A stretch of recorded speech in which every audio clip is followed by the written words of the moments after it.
Assalamualaikum kichik do'stlar. Bugun men sizlarga qumluqning podshohi tuga to'g'risida so'zlab beraman.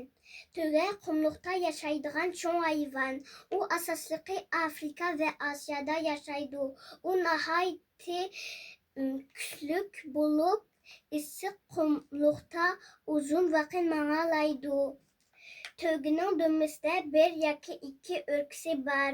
Masalan, Arab tugisining faqatla bir o'rkisi bor. Osiyo tugisining bo'lsa ikki o'rkisi bor. Kishilarning qarashlariga zid holda uning o'rklari suv bilan emas, balki may bilan to'ldirilgan. Bu may yemaklik topolmaganda uningga energiya bo'ladi. Tuga bir qanchaga suv ichmay turolmaydi. Qumluq nihoyatda issiq va suv kamchil bo'lg'achqa bu ular uchun nihoyatda foydali.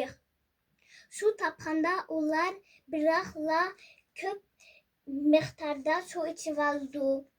İnsanlar qumluqda odam va mollarni to'sish uchun tugalarni ishlatadi. Şuna